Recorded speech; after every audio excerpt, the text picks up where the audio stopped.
Hello, class.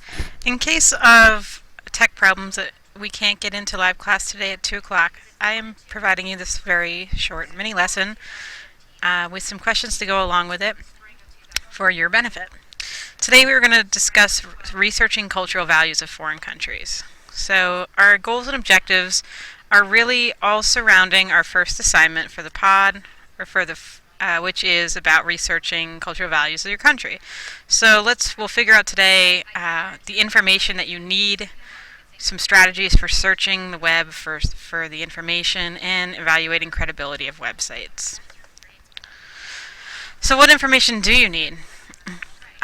In last pod, we talked about cultural values of a foreign country, cultural values in general. Are they high or low context? Do they like to say it as it is, which would be low context, or do they like to hint and be subtle about things, and that would be high context? Are they mono or polychronic? Monochronic would be they like to do one thing at a time. Polychronic would be multitaskers. You can find out about their time orientation. Do they like things that are traditional? Past orientation? Do they see things in the present? Live for today kind of attitude, or are they future planning? What is their country's time quality? Do people seem to think there's unlimited time, or are they very busy and feel like time is money? You can look up a country's power distance and find out how they feel about authority. Are they rebellious? Would they have a low power distance, or do they have a high power distance where they really value authority such as parents, bosses, leaders? Are they individualistic society or collectivism society? Individualistic is it every man for themselves, or they feel like they get things done better as a team? Those are the values we already talked about in the previous pod, but you can also look at other values, which you can find about religions practiced.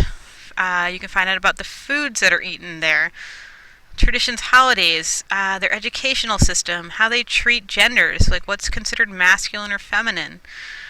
Do they feel like they have control over their environment? Is it a country that's all about fate, or are they more of a free will kind of country? Is the country all about cooperation, or are they more about competition? Are they very informal people or formal people?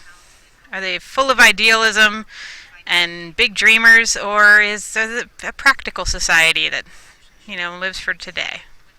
So these are not all the cultural values you can look for, but this is the type of information that you want to start gathering on a country. It should be relevant information.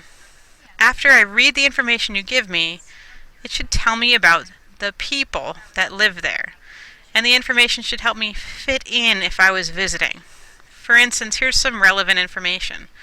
If I was going to a country where women have to cover their bodies entirely because of a modesty law, I'd really need to know that before going there.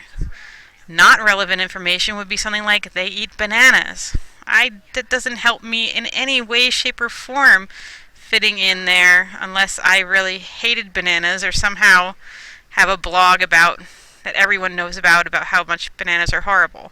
So, you want relevant information about a country's culture that you can share with others. Now, sometimes searching on the internet is tough, especially with NannyNet. You want to look for some keywords if you're doing a Google search. You might want to put culture plus the country. So you might put culture in Germany, or values in Germany, or combine the two and say cultural values in Germany. You might want to look at immigration guides. These are usually great opportunities to teach people coming into the country about their culture. So, immigration guide to Germany. I'm just using Germany as an example. Americans who go to live in another country are called expatriates or expats. So, oftentimes those websites for those particular people help them adapt to a new culture. So, you might want to look at expatriate for Germany. Other places to look that might have some really good information are international student guides for college campuses in other countries. So if you're looking at in Germany, some school in Germany, find out about look at their international students section of their website, and that will help them adjust to the culture. Encyclopedia Britannica is a good old standby. We'll have tons of information about different countries' cultures. You can look at travel and tourism sites or tourist information centers for countries that would help people coming to visit learn about their culture. Or a very credible site, the U.S. State Department, has lots of information for U.S. citizens traveling to other countries that would help them adjust. Now, credibility. Remember, you want to do the test of your website. Who wrote it? Who's reading it? What is the purpose? Is they trying to inform or persuade you? The content, is the sources of information verifiable? And the currency, when was it last updated? Remember, you want less if hasn't been updated all year. Probably not a great site. The content should be, say you're on Wikipedia, that's not in itself a credible website. But some of the sources that they list at the bottom of a Wikipedia page are credible websites. So go to those sources to find out where the people who have composed the Wikipedia page have found their information from. Remember, all information should be double-checked. They should not want to persuade you to move there, so I'm not going to tell you all the only good things about it. It should be to inform you about a culture. And the audience who is reading it, remember, it should be for a general public. And the author who wrote it, you're going to look for, the U.S. State Department would be a .gov sponsorship, so a website that's made by a government or a organization, preferably nonprofit, might help you in being more credible, but .com commercial sites are not as credible for authorship.